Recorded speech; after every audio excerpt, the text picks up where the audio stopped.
तो दोस्तों शुरुआत करते हैं द सूट्स पार्ट 2 की। कांग सेक ने युनवो को फायर कर दिया होता है, बट हम बात करते हैं इसे 1 घंटे पहले की, जब कांग सेक ऑफिस पहुंच गया होता है। ऑफिस पहुंचने के बाद कांग सेक की सेक्रेटरी डाम उसे बताती है कि जो तुम्हारी प्रमोशन है उसे कैंसिल कर दिया गया है। कांग सेक हायुन से मिलने के लिए जाता है, फिर हायुन से बोल रही होती है क्या तुम्हें पता है कि प्रेसिडेंट पार्क तुम्हें स्यू करना चाहते हैं। तो फिर गुनशिक उनके पास गया ताकि उन्हें शांत करा सके। अगर गुनशिक ने प्रॉब्लम सॉल्व कर दी तो फिर तुम उसे थैंक यू बोलना। कांग सेक बोल रहा होता है कि मैं थैंक यू बोल दूंगा, बट इस चीज़ का मेरी प्रमोशन से कोई लेना देना नहीं है, और ऐसा तो नहीं है कि एक क्लाइंट के जाने की वजह से हमारी फर्म बंद हो जाएगी पूरी।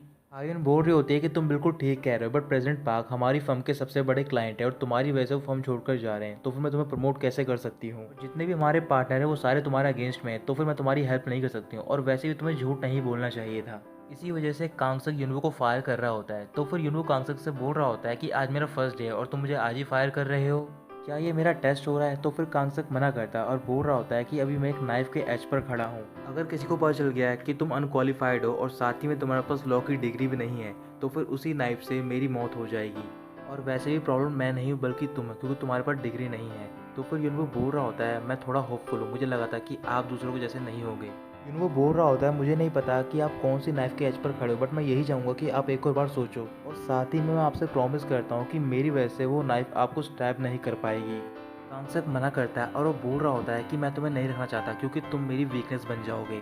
जुनवो बोल रहा होता है कि भले ही आप नाइफ के एज पर खड़े हो, बट मेरे बारे में क्या, मैं भी तो एक क्लिफ के एज पर खड़ा हूँ। अगर आप मुझे धक्का दे दोगे तो फिर मैं भी मर जाऊँगा। लेकिन आप सोच रहे हैं कि मैं चुपचाप जाकर मर जाऊँगा, बट ऐसा नहीं है, मैं आपको साथ में लेकर ही मरूंगा। शायद आप भूल गए हो कि मेरा करेक्टर कैसा है। जैसे ही युनवो ये बात बोलता है तो फिर कांगसेक उसकी ओर देख रहा होता है और उसे याद आ रहा होता है कि आज सुबह उसने ये लाइन सेम हायुन से भी बोली होती है। कांगसेक युनवो से बोल रहा होता है कि तुम्हें ड्रग्स के लिए चार्ज किया जाएगा, क्या तुम ठीक रहोगे। युनवो हंसने लग जाता है और बोल रहा होता है कि ये तो हम कोर्ट में ही देखेंगे, और वैसे भी आपने ही मेरे लिए कवर अप किया था। कांगसेक मुस्कुरा रहा होता है क्योंकि उसने इसी सेम तरीके से हायुन को भी थ्रेटन किया होता है आज सुबह, और हायुन ने उसे प्रमोशन दे दिया होता है। वो युनवो से बोल रहा होता है कि तुम पास हो गए हो, तुम्हें 6 महीने के लिए कंपलसरी ट्रेनिंग करनी है और उसके बाद तुम्हें बार एग्जाम देना है, और तुम फीस की चिंता मत करो, मैं उसे पे कर दूंगा। युनवो ये बात सुनकर खुश हो जाता है। जब सुबह हायुन ने कांगसेक को दोबारा प्रमोशन दिया होता है तो वो उसने 2 कंडीशन रखी होती है। पहली कंडीशन ये कि तुम प्रेसिडेंट पार्क का केस सॉल्व करो बिना किसी डैमेज के। दूसरी कंडीशन ये कि तुम्हें प्रेसिडेंट पार्क के बजाय एसेम्बली चो को हमारा क्लाइंट बनाना है। उनके साथ में मैं तुम्हें एक फाइल दे रही हूँ, तुम्हें उसका प्रो बोनो केस सॉल्व करना है। तो फिर इस बात के लिए कांगसेक मान जाता है। कांगसेक वो फाइल युनवो देता है और बोल रहा होता है कि ये केस सेक्सुअल हैरेसमेंट से जुड़ा हुआ है, तुम्हें इस केस को सॉल्व करना है। क्या तुम्हें पता है कि प्रो बोनो केस कौन से होते हैं। युनवो हाँ कहता है और वो कांगसेक को बता रहा होता है कि प्रो बोनो केस वो होते हैं जिसमें कि एक पर्सन अपने टैलेंट को डोनेट करता है और साथ ही में लॉ फर्म में वो पब्लिक इंटरेस्ट को डिफेंड करता है। कांगसेक युनवो से बोल रहा होता है कि मैं तुम्हें ये केस सिक्योरिटी दे रहा हूँ, तो फिर तुम एक बात याद रखना कि तुम कभी भी हायुन से ना मिलना और ना ही वो तुम्हें पकड़ पाए। अगर गलती से तुम उससे मिल भी लेते हो तो फिर तुम उससे ज़्यादा बात मत करना, किसी तरीके से उसे इग्नोर करना। फिर वो युनवो के सूट की ओर देख रहा होता है और उससे बोल रहा होता है क्या तुम्हें पता है कि एक अटॉर्नी के लिए उसका सूट आर्मर की तरह होता है और वो उसकी डिटर्मिनेशन शो करता है। एक बात याद रखना कि एक ट्रायल एक वॉर की तरह होता है, दोनों साइड्स का ब्लड बहता है। इस वजह से एज एन अटॉर्नी हमारा रूल होता है कि किसी भी तरीके से हम इसे कोर्ट के बाहर ही सुलझाने की कोशिश करें। फिर वो युनवो को अपना कार्ड देता और बोल रहा होता है कि तुम अपने लिए नया सूट ले लेना। इसके बाद वो डाहम को कॉल करता है, उससे पूछ रहा होता है कि न्यू कमर ओरिएंटेशन के लिए इंचार्ज कौन है। डाहम उस लड़की का नाम बता देती है। फिर युनवो उस लड़की से मिलने के लिए जाता है। उस लड़की का नाम होता है किम जिना। जिना वही लड़की होती है जब आज सुबह युनवो आ रहा होता है तो फिर उसकी वजह से जिना पर कीचड़ उछल गया होता है। इस वजह से जिना काफ़ी गुस्से में होती है। तो फिर युनवो से पूछ रहा होता है क्या तुम मेरी सेक्रेटरी हो। जिना गुस्से में मना करते हुए बोल रही होती है कि मैं एक पैरालीगल हूँ। इसके बाद जिना अपने साथ युनवो को लेकर जा रही होती है ताकि वो उसे उसका कैबिन दिखा सके। डा हम कांगसेक के ऑफिस में जाती है और उसकी ओर देख रही होती है। तो फिर कांगसेक बोल रहा होता है कि तुम कुछ भी मत मुझसे पूछो, मुझे पता है कि तुमने सारी बातें सुन ली हैं। लेकिन डाहम बोल रही होती है कि मैं तुमसे एक चीज़ पूछना चाहती हूँ। युनवो के पास ना ही लॉ की डिग्री है और ना ही वो कॉलेज से ग्रेजुएट है, तो फिर तुमने उसे हायर क्यों किया। कहीं वो तुम्हारा सीक्रेट सन तो नहीं, क्योंकि मैं पिछले 14 साल से तुम्हारे साथ काम करी हूँ और तुम्हारे साथ कई सारी वूमेन रही हैं।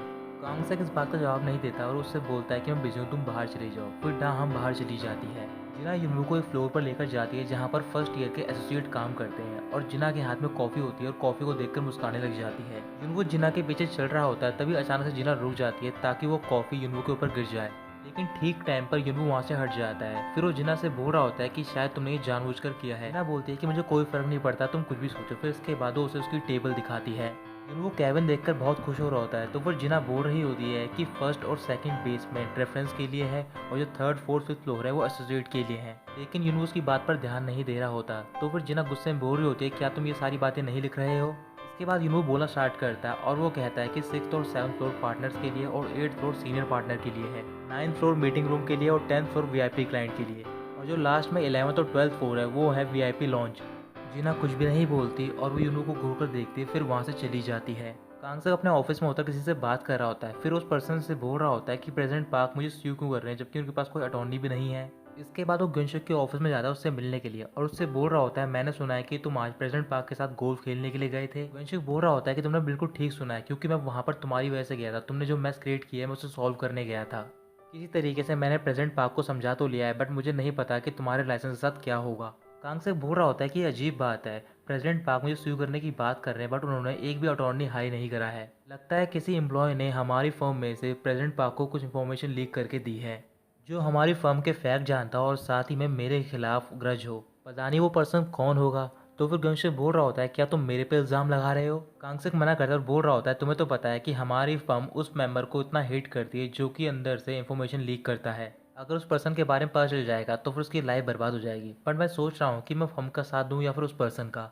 तभी गलती से गुनशक बोल देता है कि तुमने भी तो झूठ बोला, इसी वजह से मैंने इन्फॉर्मेशन लीक की है और वैसे भी क्या तुम्हारे पास कोई एविडेंस है। तो फिर कांगसक मना करता है और बोल रहा होता है कि चलो मान लो मैंने अगर एविडेंस ढूंढ लिया और ये बात हायुन को पता चल गई तो फिर तुम्हारे साथ क्या होगा तुम्हें पता है। तुम्हें मुझे थैंक्स कहने की कोई ज़रूरत नहीं है, बस मैं तुम्हें एक ही सलाह दूंगा, हमेशा याद रखना कि अगर तुम एनिमी को भूल भी जाओ बट उसके काइंड गेस्चर को मत भूलना। और तुम समझ ही गए होगे कि मैं क्या कहना चाहता हूँ, तो फिर तुम आगे संभल कर रहना। इधर जो यूनवो का फ्रेंड होता है चूसन, वो अपने घर जा रहा होता है तभी वहाँ पर दो लोग आते हैं और उसे पकड़कर पीटने लग जाते हैं। फिर चूसन यूनू को कॉल कर रहा होता है बट यूनू उसका कॉल पिक नहीं करता है। कांगसेक एक ब्रिज पर होता है और वहाँ पर वो एक लड़की से मिल रहा होता है जो कि उसकी इन्फॉर्मर होती है। वो इन्फॉर्मर कांगसेक को बता रही होती है कि मुझे प्रेजेंट बाग के बारे में कुछ पता तो नहीं चला पर उनका एक बेटा है जो कि ड्रिंकिंग करता है और साथ ही मुझे ड्रग्स करना भी पसंद है। कई बार उसने ट्रबल क्रिएट की है बट प्रेजेंट पार्क अपने पावर और पैसे की वजह से उसे बचा लेते हैं और काफ़ी दिनों से वो बार में और वहाँ पर वो पार्टी करता रहता है रोज़।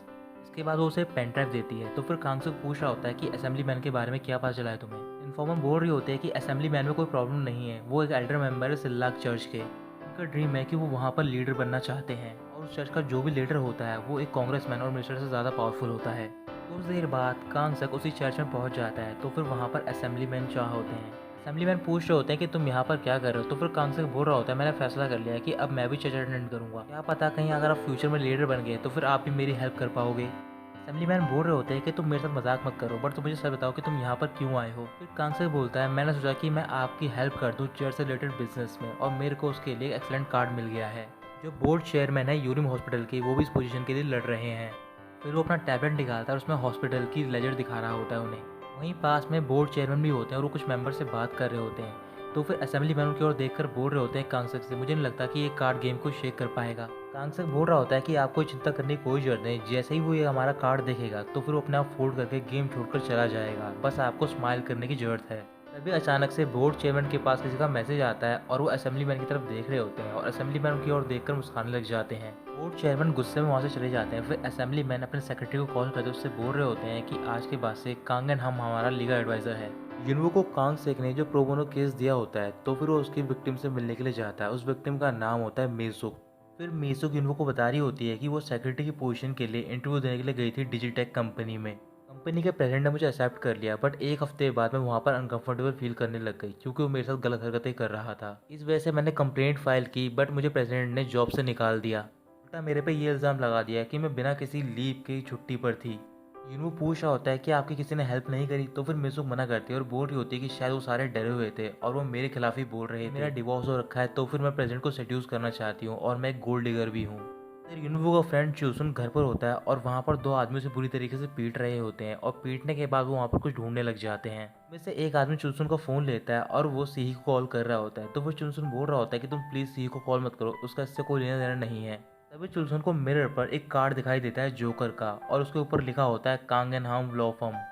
रात को यूनवो अपनी ग्रैंडमदर से मिलने के लिए जाता है हॉस्पिटल में और उन्हें बता रहा होता है कि मेरी जॉब लग गई। ये बात सुनकर ग्रैंडमदर बहुत ज़्यादा खुश हो रही होती हैं। अगली सुबह यूनवो फॉर्म जा रहा होता है तभी रास्ते में उसे कांगसक मिल जाता है और वो उससे पूछ रहा होता है प्रोबोनो केस के बारे में। तो फिर यूनवो बोल रहा होता है कि मैं मिसुक से मिला और मुझे वो अच्छी पर्सन लगी है। कांगसक बोल रहा होता है कि अगर मिसुक बुरी पर्सन हुई क्या तुम उसे डिफेंड नहीं करोगे, और एज एन अटॉर्नी तुम्हारा फर्ज बनता है कि तुम किसी भी क्लाइंट के साथ एम्पैथाइज मत करो। जिस मोमेंट पर ये तुम करना स्टार्ट करोगे उसी टाइम पर तुम एक मिस्टेक कर दोगे। युनवो बोल रहा होता है कि आप भी तो लोगों को रीड करते हो। तो फिर कांग से बोलता है ये बात सच है, बट मेरा रीड करने से मतलब है कि मैं उनके डिज़ायर के बारे में पता लगाता हूँ और साथ ही में उनकी वीकनेस के बारे में। अगर तुम्हें लगता है कि हमारा क्लाइंट सच कह रहा है तो फिर ओवेंडर के बारे में क्या? युनवो बोल रहा होता है कि इसका मतलब ओवेंडर ने ये काम एक बार से ज़्यादा किया है। जिनके साथ हुआ है कुछ लोग उनमें से निकल चुके हैं और जो वहाँ पर रह रहे हैं उन्होंने ये चीज़ एक्सेप्ट कर ली है। इसी वजह से मैं उनके डिफेंडेंट से लिस्ट मांगूंगा जो लोग डिस्चार्ज हो चुके हैं या फिर रिटायर हो चुके हैं कंपनी में से। कांगसेक बोल रहा होता है कि इसके लिए तुम्हें एग्रीमेंट रीच करना होगा और तुम्हें पता है कि एग्रीमेंट एक डाई के रोल करने की तरह होता है। जितना नंबर डाइस पर आएगा तुम्हें उसी हिसाब से मूव करना होगा। तो फिर तुम्हें सबसे पहले डाइस को फाइंड करना होगा ताकि तुम उसे रोल कर सको। इसके बाद युनवो अपने कैबिन में जाता है और वहाँ पर वो एक पेज बनाता है। वो पेज उसने सेक्सुअल हैरेसमेंट विक्टिम्स के लिए बनाया होता है जिन्हें कि डिजिटल कंपनी से निकाला जा चुका है। कुछ घंटे बीतने के बाद भी उस पेज पर एक भी विजिटर नहीं आता है। फिर युनवो जिना के ऑफिस में जाता है और उससे पूछ रहा होता है क्या तुम्हारे पास वर्क के बाद टाइम है क्योंकि मुझे तुम्हारी हेल्प चाहिए।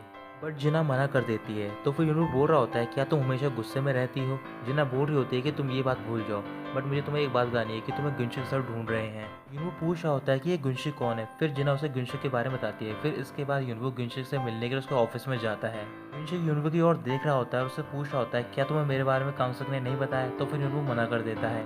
गुनशिक बोल रहा होता है मैंने सुना है कि तुम जीनो हो, तो फिर मेरे लिए तुम्हारे पास एक सलाह है। एक बात तुम हमेशा याद रखना कि अगर तुम कॉम्पिटिटिव हो जरूरी नहीं कि तुम हर केस जीत जाओगे। ये बात भी जरूरी है कि जो तुम्हारा अपोनेंट है वो भी वीक होना चाहिए। फिर वहाँ पर एक और एसोसिएट आता है और उसे गुनशिक ने बुलाया होता है। तो फिर गुनशिक उससे एक केस की रिपोर्ट मांग रहा होता है। एसोसिएट बोल रहा होता है कि मैं रिपोर्ट पूरी नहीं कर पाया क्योंकि कल मैं वेडिंग में गया था, बट मैं आपको कल दे दूंगा वो रिपोर्ट। गुनशिक बोल रहा होता है कि मैंने तुम्हें फायर कर दिया, तुम यहाँ से जा सकते हो। फिर एसोसिएट वहाँ से चला जाता है। उसके जाने के बाद वो युनवो को देख रहा होता है और बोल रहा होता है क्या तुमने मेरी पावर देखी? मैं कांगन हाम में सुपरवाइजिंग मेंटर हूँ एसोसिएट का। मैं वेट कर रहा हूँ ताकि तुम कोई मिस्टेक करो और मैं तुम्हें यहाँ से निकाल दूँ। और एक बार जाके तुम कांगसक से बोल देना कि वही छोटी मोटी ट्रिक यूज़ ना करे मुझे थ्रेटन करने के लिए।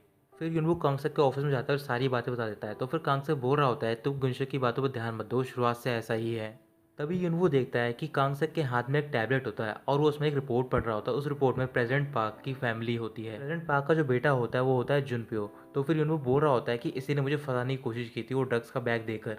कांगसेक बोल रहा होता है कि ये तो काफ़ी इंटरेस्टिंग बात है, मैंने सुना है कि ये क्लब बहुत जाता है। तो फिर युनवो हाँ बोलकर कह रहा होता है कि इसे ड्रग्स लेना भी पसंद है। कांगसेक युनवो से पूछ रहा होता है क्या तुम अच्छे एक्टर हो? तो फिर युनवो हाँ बोल देता है। इसके बाद युनवो एक सौना में जाता है, वहाँ पर जुनप्यो के फादर होते हैं और जो कांगसेक होता है वो बाहर में जाता है, वहाँ पर जुनप्यो होता है। कांगसक जुनप्यो से बोल रहा होता है कि 7 अप्रैल को एक विटनेस ने तुम्हें देख लिया ड्रग्स लेते हुए और वो तुम्हारी कंप्लेंट करने जा रहा है। तभी बाहर में पुलिस पहुंच जाती है। तो फिर जुनप्यो डर जाता है। फिर कांगसक उसके सामने कॉन्ट्रैक्ट रखता है और बोल रहा होता है कि अगर तुम उस पर साइन कर दोगे तो फिर मैं तुम्हें अपनी फर्म के बिहाफ पर डिफेंड करूंगा। जुनप्यो कॉन्ट्रैक्ट पे साइन कर देता है। फिर कांगसक युनवो को कॉल करता है और युनवो अपना फ़ोन स्पीकर पर कर देता है। कांगसक बोल रहा होता है कि आपका बेटा मेरे सामने है और उसे पुलिस पकड़ने वाली है। तो फिर प्रेसिडेंट बोल रहे होते हैं मुझे कोई फ़र्क नहीं पड़ता, मैं अपनी पावर से उसे जेल से निकाल लूँगा। फिर युनवो प्रेसिडेंट से बोल रहा होता है कि आपका बेटा इस बार नहीं बच पाएगा क्योंकि उसे ड्रग्स लेते हुए देख लिया गया है और पुलिस के पास पक्का एविडेंस भी है। इधर कांगसेक बोल रहा होता है कि अगर आपने मेरे खिलाफ सूट को ड्रॉप कर लिया तो फिर मैं आपके बेटे को डिफेंड करूंगा कोर्ट में। प्रेसिडेंट बोल रहे होते हैं कि मुझे कोई फर्क नहीं पड़ता और वैसे भी तुम ही एक अकेले लॉयर नहीं हो। तभी कांगसेक से उसका फ़ोन जुनप्यो ले रहता है। अपने फादर से बोल रहा होता है कि प्लीज़ फादर मेरी हेल्प करो आप। प्रेसिडेंट अपने बेटे की बात मान जाते हैं। फिर युनवो के सामने एक कॉन्ट्रैक्ट रखता है और प्रेसिडेंट भी उस पर साइन कर देते हैं। इसके बाद वो दोनों वहाँ से चले जाते हैं। तो फिर जो बाहर में पुलिस ऑफिसर होते हैं वो जुनप्यो के पास जाते हैं और उसे अरेस्ट कर लेते हैं। कुछ देर बाद युनवो घर पे पहुंचता है तो फिर वो देखता है कि बाहर से ही बैठी होती है। जैसे ही सी उसे देखती है उसके बाद भाग कर जाती है और बोल रही होती है कि तुम मेरा फ़ोन क्यों नहीं पिक कर रहे थे, और ये कहकर वो रोने लग जाती है। युनवो सेही को चुप कराता है और घर के अंदर लेकर जाता है। तो फिर सेही बोल रही होती है कि वो लोग तुम्हें भी हार्म कर सकते हैं, क्यों ना हम पुलिस में रिपोर्ट कर दें। युनवो मना करता है और बोल रहा होता है कि अगर तुम रिपोर्ट करोगी तो फिर चूसुन भी अरेस्ट हो जाएगा। सेही ये सुनते ही हैरान हो जाती है और वो युनवो से पूछ रही होती है कि चूसुन की लाइफ में क्या चल रहा है, तो मुझे सारी बातें बताओ। फिर युनवो चूसुन के बारे में सारी बातें बताता है और सेही को पता चल जाता है कि जो युनवो है वो कांगन हाम फर्म में काम कर रहा है। अगली सुबह कांगसक की सेक्रेटरी डाहम ऑफिस जा रही होती है। तो फिर उसके पास गिनशिक पहुंच जाता है और वो उससे पूछ रहा होता है कि तुम्हारे फ्यूचर का प्लान क्या है, क्योंकि बहुत जल्द कांगसक की फर्म छोड़कर जाने वाला है। डाहम बोल रही होती है कि आपको पता नहीं है कि प्रेसिडेंट पार्क ने कंप्लेंट विड्रॉ कर ली है।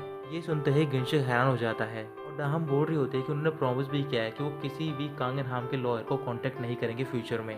वो अपने कैबिन में होता है। तो फिर वहाँ पर जिना आती है और वो उससे बात करने की कोशिश कर रही होती है, बट वो उसे इग्नोर कर रहा होता है। फिर जिना चिल्लाकर युनवो से बोल रही होती है क्या तुम्हें मेरी हेल्प चाहिए?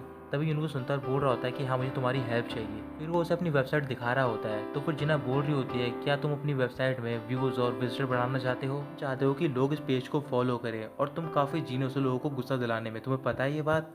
तुम्हें क्या लगता है कि इस जगह पर लोगों को सोशल मीडिया सेलिब्रिटी बनाया जाता है?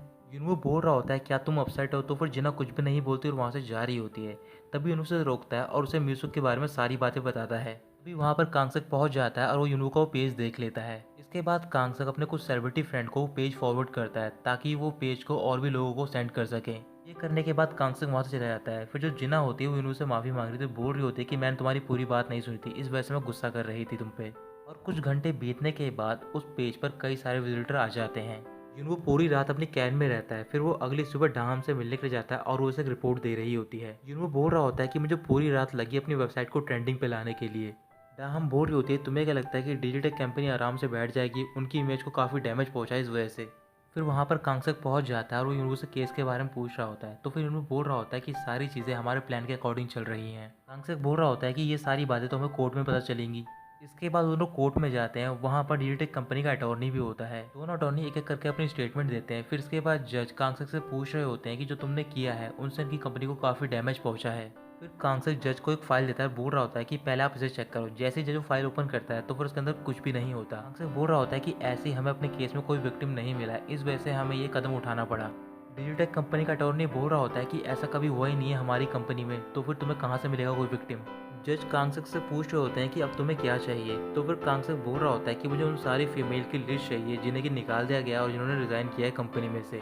जज इस चीज़ की परमिशन दे देते हैं कांगसक को और वो डिजिटेक कंपनी को ऑर्डर करते हैं कि वो सारी फीमेल क्लाइंट की लिस्ट इन्हें भेज दें। कुछ देर बाद वो फर्म पहुंचते हैं तो फिर डिजिटेक कंपनी ने उन्हें वो सारी रिपोर्ट भेज दी होती है। वो दोनों रिपोर्ट को देखकर हैरान होते हैं क्योंकि कई सारे बॉक्स भरकर आई होती हैं रिपोर्ट। डाहम उन्हें बता रही होती है कि ये सिर्फ रिपोर्ट ही नहीं है, बल्कि इनमें उनका पर्सनल डाटा और साथ ही में उनकी पे स्लिप्स भी हैं। कांगसक बोल रहा होता है, लगता है कि वो हमारा टाइम वेस्ट करना चाहते हैं। फिर वो यूनवो की ओर देखने लग जाता है और उससे बोल रहा होता है कि तुम तो सारी रिपोर्ट मेमोराइज कर सकते हो, तो फिर तुम अपने काम में लग जाओ। और ये कहकर वो वहाँ से चला जाता है। रात को चुलसुन सेही को कॉल करता है और उससे बोल रहा होता है कि अगर यूनवो मुझसे नहीं मिलने आया तो फिर ये लोग मुझे मार देंगे। और तुम्हें तो शायद पता चल गया होगा कि यूनवो कांगनहाम में काम कर रहा है, तो फिर प्लीज़ तुम उसे मेरे पास भेज दो। यूनवो अपने कैन में होता है और वो सारी रिपोर्ट पढ़ रहा होता है। फिर वहाँ पर जिना पहुँच जाती है और वो भी उसकी हेल्प करने लग जाती है। कुछ घंटे बाद जिना घर जा रही होती है तो फिर यूनवो से बाहर तक छोड़ने के लिए जाता है। फिर जिना उससे माफ़ी मांग रही होती है। यूनवो बोल रहा होता है कि तुम्हें माफ़ी मांगने की कोई जरूरत नहीं, वैसे भी तुमने मेरी बहुत हेल्प कर दी है। इसके बाद जिना यूनवो की वॉच की ओर देख रही होती है, उससे बोल रही होती है कि ये तो टूट रखी है, क्यों ना तुम इसे फिक्स करवा लो। यूनवो मना करता है और बोल रहा होता है कि इसके पीछे एक बहुत ही लंबी स्टोरी है।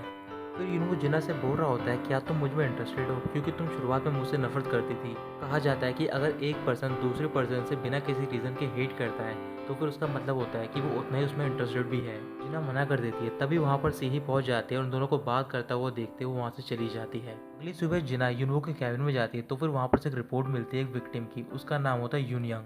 इस वजह से यूनवो यूनयंग से मिलने के लिए गया होता है ताकि वो केस के लिए टेस्टिफाई कर दे। कुछ देर बात करने के बाद यूनवो फर्म में पहुंच जाता है तो फिर कांगसक पूछ रहा होता है क्या वो टेस्टिफाई करेगी या फिर नहीं। यूनवो बोलता है कि उसने मना कर दिया। तो फिर कांगसक बोल रहा होता है, क्या तुम ऐसे ही चले आए वहाँ से? यूनवो बोल रहा होता है कि आप मेरी पूरी बात तो सुन लो। मैंने उससे कहा कि तुम्हारी बेटी है, अगर तुम्हारी बेटी के साथ सेम ऐसा ही होता है तो फिर तब भी तुम क्या ऐसा ही करोगी? हम सबको मिलकर इस कंट्री को एक सेफ प्लेस बनाना है ताकि यहाँ पर वुमन और चिल्ड्रन हैप्पी रह सकें। कांगसक बोल रहा होता है कि तुम मुझे सीधा सीधा बताओ कि वो टेस्टिफाई करेगी या फिर नहीं। तो फिर वो हाँ कहता है और बोल रहा होता है कि वो कुछ ही देर में यहाँ पर पहुँच जाएगी। कुछ ही देर बाद वहाँ पर यूनंग पहुँच जाती है तो फिर वो तीनों ऑफिस में बैठे होते हैं। फिर वहाँ पर डिजिटेक का प्रेसिडेंट आता है अपने अटॉर्नी के साथ में। प्रेसिडेंट को देखने के बाद यूनयंग बोल रही होती है कि तुमने मुझसे कहा था कि तुम मेरी फीलिंग को समझते हो, फिर भी तुमने प्रेसिडेंट को यहाँ पर बुलाया। प्रेसिडेंट का अटॉर्नी कुछ रिपोर्ट निकालता है और कांगसक से बोल रहा होता है कि यूनयंग ने हमारी कंपनी के बाद कुछ और कंपनी में काम किया है, बट उनके लोगों ने भी इस पर कंप्लेंट फाइल की है। यूनयंग बोल रही होती है कि वो मेरी सैलरी नहीं दे रहे थे। तो फिर अटॉर्नी मना करता है और वो बोल रहा होता है कि तुम उनसे पैसे बोरो करना चाहती, बट वो मना कर रहे थे, इस वजह से तुम उन पर रेप का इल्ज़ाम डाल रही थी। इसके बाद यूनंग वहाँ से बाहर चली जाती है तो फिर यूनंग से बाहर रोकने के लिए जाता है और उससे बोल रहा होता है कि आपको मुझे सारी बात बतानी चाहिए थी। यूनंग काफ़ी गुस्से में होती है और बोल रही होती है, क्या ये सब मेरी गलती है? अब मैं टेस्टिफाई नहीं करूँगी। और ये कहकर वो चली जाती है। इसके बाद यूनंग वापस फर्म में जाता है और वो लिफ्ट में होता है। तभी लिफ्ट में दो लोग आते हैं जो कि चूसन को पीट रहे होते हैं। तभी यूनंग के पास सही का मैसेज आता है, उसमें लिखा होता है कि चूसन को पता है कि तुम कांगनहाम में काम करते हो, तो फिर जो लोग उसे पीट रहे थे वो तुम्हारी फर्म में पहुँच गए होंगे। तभी यूनवो उन दोनों की ओर देखता है और उसे याद आ रहा होता है कि ये दोनों उसके घर के बाहर भी खड़े रहते थे पहले। फिर वो ऊपर वाले फ्लोर पर पहुंचता है और वो जल्दी से लिफ्ट से बाहर निकल कर जा रहा होता है। तभी उसके सामने कांगसक आ जाता है और वो उसे रोक लेता है। कांगसक देख रहा होता है कि युनवो का 2 लोग पीछा कर रहे हैं। फिर वो युनवो की तरफ देखता है और उससे पूछ रहा होता है कि तुम कौन हो। तो दोस्तों यहीं खत्म होता है पार्ट 2।